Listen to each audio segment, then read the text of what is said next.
डाबुगाँठारे त्रिस्तरीय पंचायत निर्वाचन पाई कांग्रेस प्रस्तुति बैठक अनुष्ठित हो जाइछि।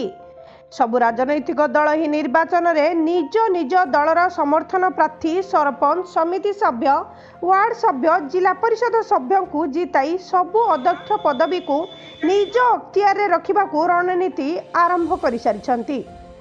आज यही क्रम रे डाबुगाँर कांग्रेस डंगरीगुड़ा स्थित धान मिल ठारे ब्लॉक सभापति जी साई राजू अध्यक्षतार आगामी निर्वाचन को नहीं रणनीति कौशल अनुष्ठित हो जाइछि।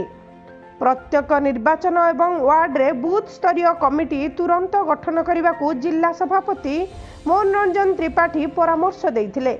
से भली एही निर्वाचन रे डाबुगाँ ब्लॉक रे अधिकरु अधिक पंचायत रे कांग्रेस रा पतियारा बढ़ाइबा सह सरपंच समिति सभ्य वार्ड सभ्य जिला परिषद सभ्य मानकू जिताइबाकू आह्वान देइथिले जिला सभापति।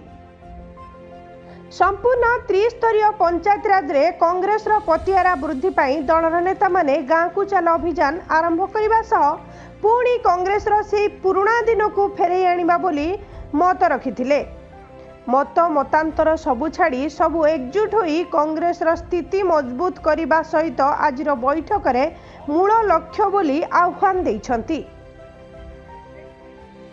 एही प्रस्तुति बैठक रे पूर्वतन विधायक भुजबल माझी डाबुगाँ ब्लॉक चेयरमैन बंशीधर माझी ब्लॉक सभापति प्रकाश पंडा सरपंच गोवर्धन भात्रा बबी जेना पिंटू जेना सहित बहु टाणुआ कांग्रेस कर्मी माने उपस्थित थिले। झरीगाँरू सब्यसाची भर्तियांक रिपोर्ट संपूर्ण न्यूज।